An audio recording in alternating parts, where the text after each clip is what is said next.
اعوذ باللہ من الشیطان الرجیم بسم اللہ الرحمن الرحیم اللہم صلی علی سیدنا محمد وعلی آل سیدنا محمد وبارک وسلم۔ السلام علیکم ورحمۃ اللہ وبرکاتہ۔ پچھلی ویڈیو میں نے آزمائش کے سلسلے میں کوشش کی تھی کہ اس بات پہ سب کا ذہن بن سکے کہ یہ دنیا دارالآزمائش ہے، دارالاسباب بھی ہے اور دارالآزمائش بھی ہے۔ اس دنیا میں ہم نے اس دنیا کی تیاری کرنی ہوتی ہے، تو اس تیاری جیسے امتحان کے لیے تیاری کرنی ہوتی ہے اور پھر پیپر دینے ہوتے ہیں اور رزلٹ آتا ہے، اسی طرح یہاں پہ تیاری بھی ہے، پیپر بھی ہے اور رزلٹ انشاءاللہ تعالی آخرت میں ہے۔ تو پھر مجھ سے ایک سوال پوچھا گیا کہ آپ کی زندگی میں کیا آزمائشیں آئیں؟ میں اپنی دوسری زندگی کی آزمائشوں کے بارے میں تو اتنا ذکر نہیں کروں گی۔ اصل زندگی میری جو ہے، میں جس کو زندگی کہتی ہوں، میری درود کی زندگی ہے۔ اتنی میں نے درود میں زندگی گزاری ہے، میں اسی کو اپنی زندگی کہتی ہوں۔ باقی تو میں نے وقت کو ضائع کیا ہے، جتنا بھی میں نے خواہشات کی ہیں یا کوئی مقاصد ہیں، اس کے علاوہ درود کی کثرت کے علاوہ، آقا جان صلی اللہ علیہ وسلم کی محبت کے علاوہ، اللہ کی قرب اور اللہ کی قرب اور فرما برداری کے بعد اس کے علاوہ کچھ بھی میں نے اگر خواہش کی، کوئی جستجو کی، سوائے امتیوں کی خدمت کے، میں تمام تر وقت کو اپنے لیے بالکل یہی کہتی ہوں کہ میں نے وقت کو ضائع کیا۔ اس لیے میری اب یہی تمنا ہوتی ہے کہ میں ہر پل درود میں ہی گزاروں۔ وہ کی مشکل ہے، مشکلات دیکھیں، آزمائش تو ابھی بھی چل رہی ہے میری جو زندگی کی ہے، اور میں اس لیے نہیں گھبراتی ہوں کہ جس طرح اچھا وقت گزر جاتا ہے اس طرح مشکل وقت بھی گزر جاتا ہے، جس طرح مشکل وقت گزر جاتا ہے اس طرح اچھا وقت بھی آتا ہے۔ تو ایسا تو نہیں ہوتا نا کہ سب کی زندگی میں صرف اچھا وقت رہے یا مشکل وقت رہے۔ اللہ تعالیٰ نے بڑا بیلنس رکھا ہوا ہے، اس کا کریم ذات کا بڑا کرم ہے۔ اچھا، تو درود کی زندگی میں یا درود کے راستے میں مجھے جو آزمائشیں کہہ لیں، مشکلات کہہ لیں، میری تو اوقات نہیں، مشکلات ہی کہوں گی، اور وہ بھی میرے اپنے ہاتھوں کی کمائی تھی کہ اگر میں نے اس راستے کے علاوہ سب سے بڑی میری آزمائش ابھی تک بھی میں چونک جاتی ہوں کہ میں غلط کر رہی ہوں، وہ یہی ہے کہ میں اگر درود کی کثرت کے علاوہ کوئی بھی خواہش یا کسی کے لیے دعا کے علاوہ کوئی بھی خواہش رکھتی ہوں، یا درود کے راستے میں آقا جان صلی اللہ علیہ وسلم کی محبت میں، سیرت صلی اللہ علیہ وسلم کی محبت میں، یا ختم نبوت کی جو تھوڑی بہت خدمت میری اوقات کے مطابق مجھ سے اللہ لے رہا ہے، اور اللہ قبول فرمائے، سب کی قبول فرمائے، تو وہ نظر کرم اگر مجھ پہ بندھی رہے تب، تو اس کے علاوہ جتنا بھی میں وقت گزارتی ہوں تو وہ میرے لیے اب بھی آزمائشی بن جاتا ہے۔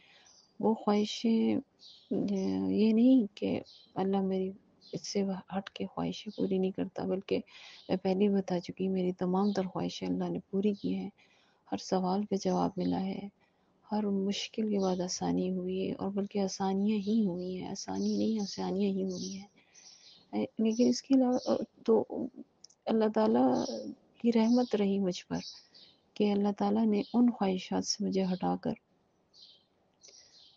درود کے راستے پہ لگا دیا، اور درود کی، اور اب ہر خواہش درود ہی کی رہ گئی۔ پھر بھی انسان ہے، انسان کے ساتھ اس کا نفس ہے، انسان کے ساتھ ایک شیطان ہے جو اسے بہکاتا ہے، بہکانے کے وقت وہ صرف وسوسے ڈال سکتا ہے، وہ باقی اللہ تعالیٰ نے اس کو اختیار نہیں دیا۔ وسوسے ہی ہمیں پاگل کیے دیتے ہیں، اور ہم پھر ان میں ایسے گم ہو جاتے ہیں کہ اس کے اوپر، ان سوچوں کے اوپر، ان وسوسوں کے اوپر ہم عمل درآمد شروع کر دیتے ہیں۔ تو میری زندگی میں سب سے پہلے میں نے کہا نا کہ یہی تھی کہ میں جب درود سے ہٹ کر کوئی خواہش یا تمنا ہوتی تھی میری، وہ میرے لیے مشکل بن جاتی تھی۔ جب آپ کے لیے کوئی چیز مشکل بن جائے، میں ایک عرض کروں گی آپ سے، ایک مشورہ دوں گی ایک محبت کرنے والی کی حیثیت سے، کہ آپ ایک چیز انسان کے لیے وہ ہے جس کی وہ کوشش کرے، لیکن اپنی زندگی کے ایک ایک لمحے کے لیے، ایک ایک خواہش کے لیے، ایک ایک حاجت کے لیے، ایک ایک ٹارگٹ کے لیے اللہ سے ایک دعا کیا کریں کہ اللہ مجھے تیری رضا چاہیے، اور جو تو نے میری تقدیر میں لکھا ہے، جو تو نے میرے حق میں فیصلہ کیا وہی میرے لیے بہترین ہے، اس پہ میرا ایمان ہے۔ لیکن میں یہ نہیں جانتی یا نہیں جانتا کہ میرے تقدیر میں کیا لکھ دیا گیا ہے، وہی بہترین ہے، یہ جانتا ہوں، یہ جانتی ہوں، لیکن میرے پاس اس کا علم نہیں ہے۔ تو مجھے بن مانگے ہی وہ چیزیں عطا کر دے جو تو نے میرے لیے تقدیر میں لکھ دی اور جو وہی میرے لیے بہترین ہے، اور مجھے ان چیزوں میں مت نہ لگا، نہ ہی میرا وقت ضائع ہو، نہ ہی میری دعا کے لیے ہاتھ اٹھنے کے بعد مایوس ہو کے واپس لوٹیں جو میری تقدیر میں نہیں ہے، اور اس خواہشوں میں مبتلا ہو جاؤں۔ یعنی کہ اللہ سے یہ دعا کیا کریں کہ میری تقدیر کے جو فیصلے آپ نے مقرر کر رکھے ہیں وہی میں مانگوں، کیونکہ ملنا تو مجھے وہی ہے، میں وہی مانگوں آپ سے تاکہ میں آپ سے راضی رہوں۔ اللہ سے راضی رہنا بہت ضروری ہے، اللہ سے راضی رہیں گے تو اللہ راضی رہے گا آپ سے۔ تو آپ یہ دعا ضرور مانگا کریں کہ اللہ میں ان فیصلوں میں، ان کاموں میں، ان چیزوں کی کوششوں میں، جستجو میں نہ لگوں جو میری تقدیر نہیں ہے۔ تقدیر تو وہی ہے نا جو اللہ نے ہمارے لیے مقرر کر رکھا ہے، ہمارے لیے پسند فرمایا ہے۔ یہ تو بہت ہی کرم کی بات ہے کہ اللہ تعالیٰ نے ہمارے لیے پسند فرمایا۔ وہ کیسے غلط ہو سکتا ہے، وہ کیسے کمتر ہو سکتا ہے، وہ کیسے وہ ہو سکتا ہے جو ہمارے لیے بہتر نہ ہو، وہی بہترین ہے۔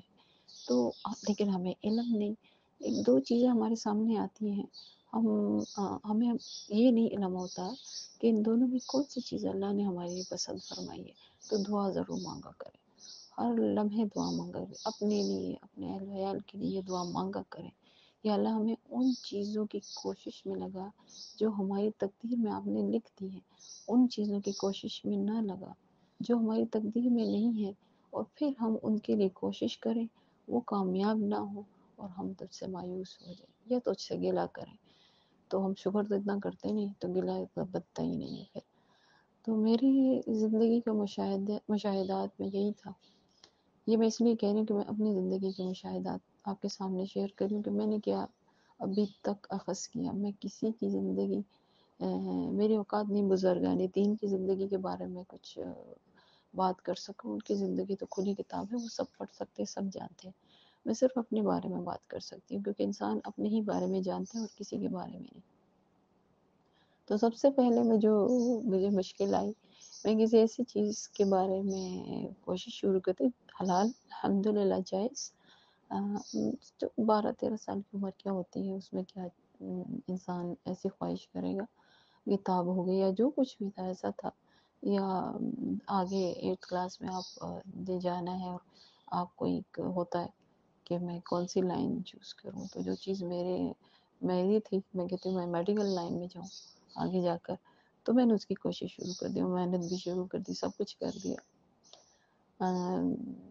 پھر میں نے اور بہت اس کے لیے محنت کرنے کے بعد میرا دل نہیں بیٹھ رہا تھا، تو پھر میں نے ایسے ہی دعا مانگی اللہ سے کہ اس وقت دعائیں بھی تو معصوم ہی ہوتی ہیں، تو دعا استخارہ تو مجھے آتی نہیں تھی، میں اسی کو دعا استخارہ کہتی کہ مجھے کیا یہ چیز مجھے مل جائے، مطلب یہ راستہ مجھے مل جائے میڈیکل لائن میں چلی جاؤں اور ڈاکٹر بن جاؤں۔ ڈاکٹر بننے کا بڑا شوق ہوتا ہے بچپن میں، ویسے اب نہیں۔ تو میں نے یہ دعا مانگتی رہی، یہ ہمیشہ یاد رکھے، آپ نے ادھر دعا مانگی ادھر آپ کو سب کچھ نظر نہیں آتا، آپ کو گائیڈ لائن نہیں ملتی، آپ کو مناسب وقت پہ ہی خواب کے ذریعے یا کسی پیغام کے ذریعے آپ کی رہنمائی کی جاتی ہے۔ بہرحال اس وقت تو یہ علم بھی نہیں تھا، تو اللہ تعالیٰ نے الحمدللہ ہی کے علم میں سے کچھ علم دیا، شعور دیا کہ ایسا ہی ہوتا ہے۔ تو میں نے خواب دیکھا، میں مدینے کی گلیوں میں پھر رہی ہوں اور چلی جا رہی ہوں، اور تو رش ہے، کوئی آنے جانے والے کا، جیسے آپ اچھا ہے مدینے کی گلیاں، لیکن لوگوں کا رش ایسا ہے جیسے میں مطلب وہ ابھی میں جب الحمدللہ نے عمروں کی اور حج کی سعادت نصیب کی، تو پھر مجھے پتہ چلا کہ صفا مروہ کے درمیان جو رش ہوتا ہے، جس طرح لوگ آ جا رہے ہوتے ہیں، آنا جانا ہوتا ہے، چکر کاٹ رہے ہوتے ہیں اس طرح کے، تو وہ اس طرح کا تھا۔ اب جب جانے کے بعد محسوس ہوا، تو کوئی ایسے میرے پاس سے گزرا اور مجھے کہتا ہے کہ نبی پاک صلی اللہ علیہ وسلم نے پیغام بھیجا ہے میرا نام لے کے کہ میرا جس چیز کی تم خواہش کر رہی ہو وہ ممکن ہے یا بے حد مشکل ہے، کچھ اس طرح کے الفاظ تھے۔ تو میں ایک دم سے جاگی، تو آپ کو پتہ ہے جو ایک آپ کو پیغام ایسا ملے جب آپ اس بارے میں اس پیغام کے منتظر ہو کہ نہیں، آپ کہیں گے، کہا جائے گا کہ آپ پہ یہ کام ہو جائے گا، تم فکر نہ کرو، تم چلو۔ اب ایسا پیغام ملا تو میرے اس وقت کسی کو میں کہتی بھی نہیں تھی کہ میں کیا دیکھ رہی ہوں کیا نہیں، تو شعور نہیں ہوتا، تو میں نے کہا نہیں، ممکن نہیں، ناممکن تو نہیں ہو سکتا، مشکل ہے، ناممکن تو نہیں۔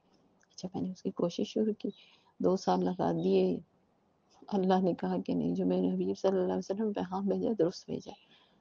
تو پھر جب 8 کے بعد 9 میں آپٹ کرنے کا ٹائم آیا، تو ایک دم سے مجھے کوئی وہ جو سینئر ہوتی ہیں وہ بیٹھی ہوئی تھی، وہ آپس میں باتیں کر رہی تھی اور بتا رہی تھی کہ کیا کیا ہوتا ہے۔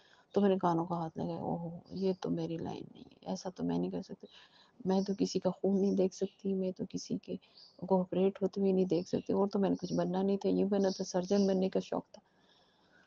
تو میں نے کہا نہیں نہیں، ایسا تو نہیں ہو سکتا ہے، اور دیکھیں جب سرجری کریں گے، سب کچھ کریں گے تو خون بھی بہے گا، کٹس بھی آئیں گے، اور وہ مجھ میں دیکھنے کی بالکل تاب نہیں، اور اس وقت شعور نہیں تھا کہ بھئی اب یہ بنے کہ تو یہ تو دیکھنا پڑے گا، لیکن وقت دیکھیں میں نے کوشش کی، رائے گاں گئی، میری کوشش رائے گاں گئی۔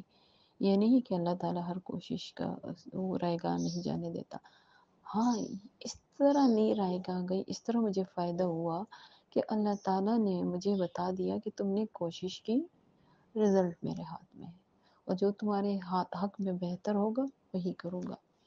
اور یقین جانے یہ اتنا بہترین میرے حق میں ثابت ہوا کہ جب میں کالج لائف میں گئی تو اس وقت میں نے اکنامک اسٹیٹس آپٹ کیا تھا، تو ہمارے اس میں اچھا اس دوران میں نے ایک اور خواب دیکھا۔ یہ وہ مشکلات تھیں جو مجھے 3 سال مجھے جاری رہی، 2-3 سال، جو میں پہلے کی بات کر رہی ہوں کہ میں آپٹ کرنا چاہتی تھی۔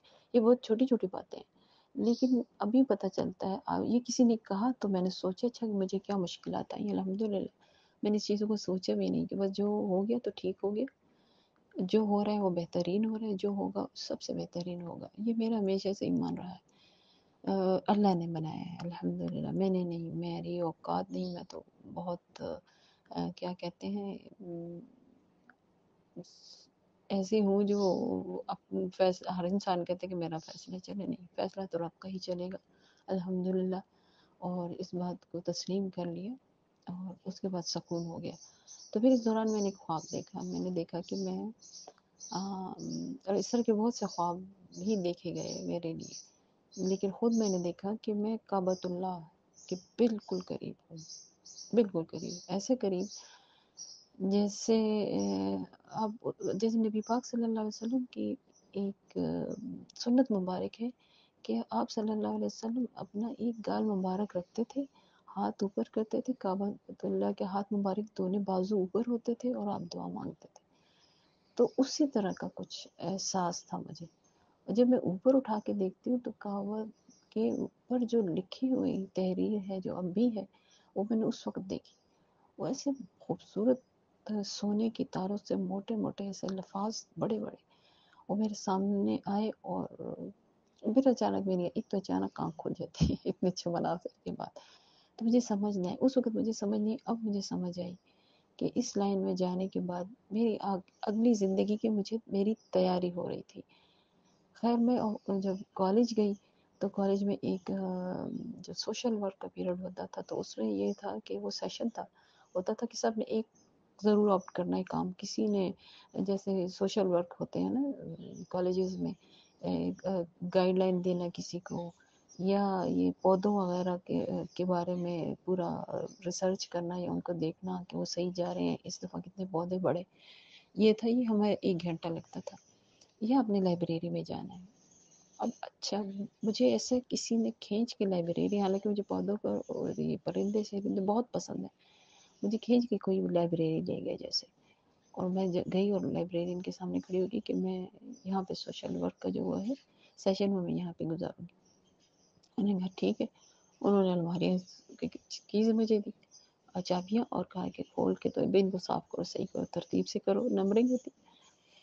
اچھا میں اب اس میں ایک ہفتہ گزر گیا، اور ایک ہفتہ گزرا تو میری جو ایک کبرڈ کی باری آئی وہ اسلامک اس کی بکس، وہاں پہ تھی سیرت مصطفیٰ صلی اللہ علیہ وسلم کی کتاب سیرت النبی صلی اللہ علیہ وسلم، جو مولانا شبلی نعمانی اور سید سلمان ندوی، جو مولانا شبلی نعمانی استاد تھے، سید سلمان ندوی شاگرد تھے، انہوں نے لکھی تھی.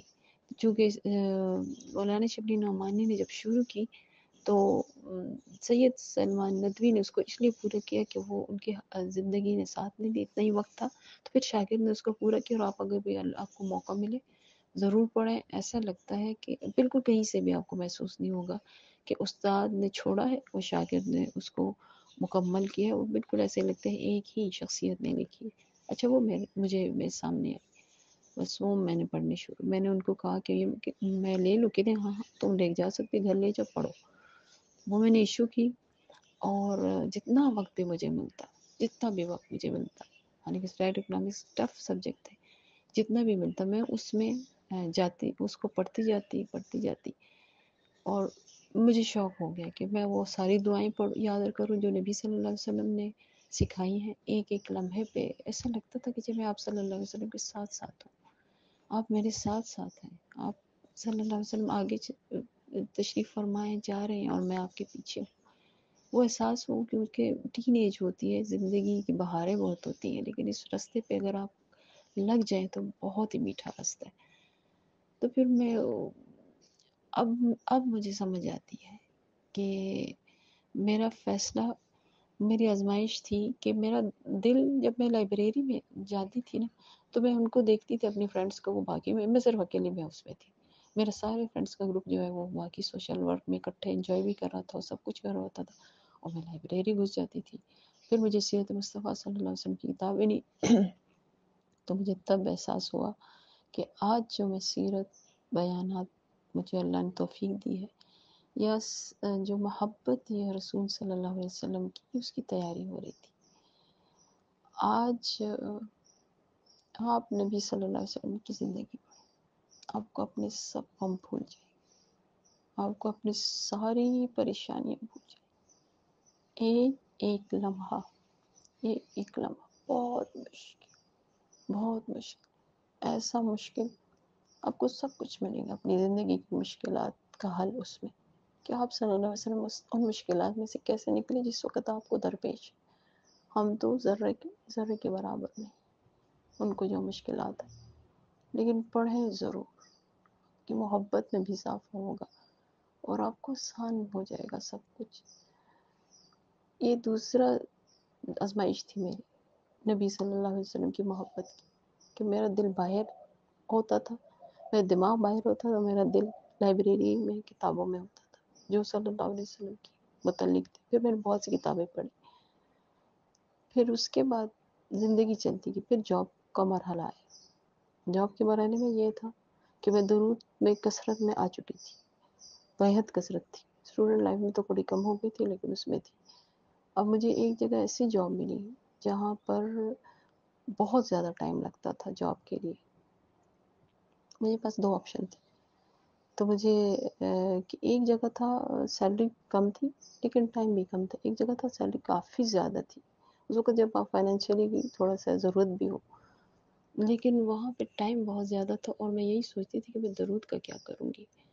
لیکن اللہ کا فضل ہوا کہ میں نے اللہ سے پوچھا تو مجھے جواب یہی آیا ہے کہ جہاں پہ زیادہ ٹائم ہے وہیں پہ لگاؤ.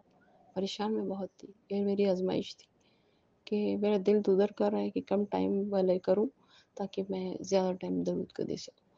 لیکن جب میں اس طرف گئی تو پہلے 1 2 ماہ 3 ماہ تو میں ایسی تھی کہ بے چین بے قرار، لیکن کام بھی کرنا تھا. ٹف ٹائم تھا بہت زیادہ. وہ علاقہ میں ایسے لوگ بھی ایسے تھے جو بہت ہائی فائی نیٹ کلاس تھی، اور ان کے وہاں پہ درود کی بات، درود کے ہاتھ میں کاؤنٹر لے کے میں جب شروع ہوتی تھی تو وہ عجیب عجیب نظروں سے دیکھتے تھے، تو لیکن میں نے اس کی کبھی پرواہ نہیں کی کسی کی بھی. لیکن یہ تھا کہ میرے دل میں ایک دم سے ڈالا گیا کہ یہاں پہ تبلیغ کرو درود کی. اچھا، اب ان کے درمیان بیٹھ کے بات کرنا آہستہ آہستہ، نبی صلی اللہ علیہ وسلم کی بات کریں نا تو سب بادب ہو جاتے ہیں. اتنا روب میرے نبی صلی اللہ علیہ وسلم کے نام میں ہے.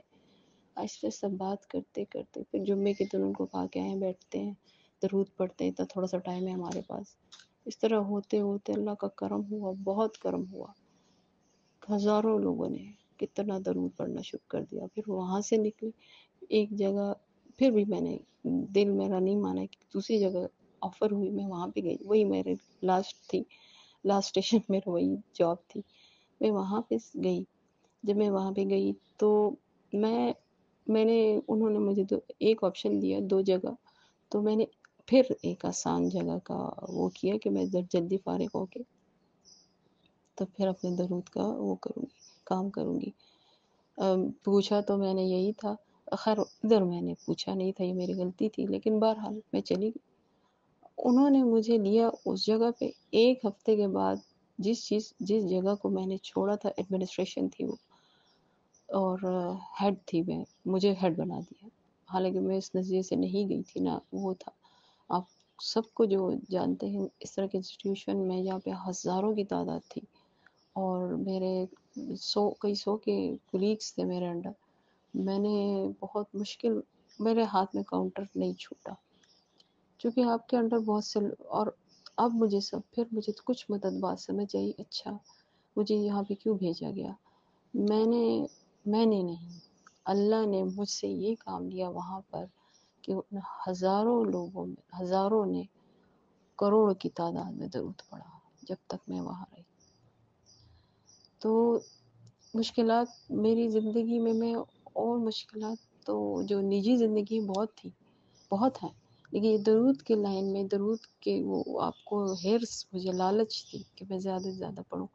پھر اللہ تعالیٰ نے بہت فارغ کیا، بہت مدت، اور بہت زیادہ درود لاکھوں میں پڑھا الحمدللہ دن کے حساب سے. تو کروڑوں میں بھی اللہ نے پڑھوا دیا. نبی کریم صلی اللہ علیہ وسلم کی نظر کرم ہوئی، پیغامات بے حد آئے، ابھی بھی آتے ہیں الحمدللہ، ابھی بھی آتے ہیں. آپ صلی اللہ علیہ وسلم پہ قربان جاؤں، ایک لمحے کے لیے مجھے پریشان نہیں ہونے دیتے. میں یہاں پریشان ہوتی ہوں، وہ پیغام مبارک کسی کی زبانی آ جاتا ہے اور میری ساری تسلی ہو جاتی. بس دعا سب کے لیے کہ اللہ تعالیٰ کو کثرت سے درود شریف پڑھنے والا بنائے. آپ ایک دفعہ کثرت کر کے تو دیکھیں، آپ نے حبیب صلی اللہ علیہ وسلم کی محبت میں درود پڑھ کے تو دیکھیں. مت دیکھیں کہ کون سا درود ہے، کیسا درود ہے. بچوں آپ کی زبان پہ آسان ہو، شروع ہو جائے. اور میں نے اس راہ میں بھی بہت قربانیاں دی ہیں، درود کی راہ میں، اس کثرت کی راہ میں، وہ پھر کبھی انشاءاللہ ذکر کروں گی. لیکن بہت سے وسوسے آتے ہیں، میں جانتی ہوں. انشاءاللہ تعالیٰ زندگی رہی تو ان وسوسوں کے بارے میں اگلی ویڈیو ضرور کروں گی، تاکہ اگر کسی کی ایک لفظ سے بھی کسی کی تسلی ہو جائے گی تو میں شاید اپنے مقصد میں کامیاب ہو جاؤں. اللہ تعالیٰ آپ کو بے حد درود پڑھنے والا بنائے. یہ بہت عام سی باتیں میں نے کی ہیں، کوئی خاص نہیں ہے زندگی میں. شاید آپ کو لگے کہ بالکل عام سے روٹین میں، لیکن مجھے اللہ نے بہت نوازا ہے. مجھے یہی چیزیں نظر آئیں اپنی زندگی میں نے دیکھی. باقی درود کی اس میں بہت مشکلات آئیں، اس میں یہ نہیں کہ بہت آسانیاں تھیں. لیکن جب آپ دل میں تہیہ کرنے کے لیے اب یہ کام کرنا ہے، چاہے جو کچھ ہو جائے، تو پھر انسان کرتا ہے. تو اللہ نے توفیق دے دی، اللہ نے ہی کی توفیق دی. میں کیا، میری اوقات کیا. میرے حبیب صلی اللہ علیہ وسلم نے نظر کرم کی. آج میں آپ کے سامنے بات کرتی ہوں درود کی. میرے تو اوقات بھی نہیں، میں تو منہ بھی اس قابل نہیں. میں تو 1000 دفعہ اپنے منہ کو زمزم سے دھوں، مشک و زعفران سے، گلاب سے دھوں، پھر آپ صلی اللہ علیہ وسلم کا نام لوں، تب بھی میں ناپاک ہوں. اس کے لیے وہ اپنے بندوں پہ بڑا کرم کرتا ہے اللہ. رسول اللہ صلی اللہ علیہ وسلم اپنی امتیوں پہ بہت نظر کرم کرتے ہیں۔ اللہ آپ سب کو اس نظر کرم میں رکھے۔ السلام علیکم ورحمۃ اللہ وبرکاتہ۔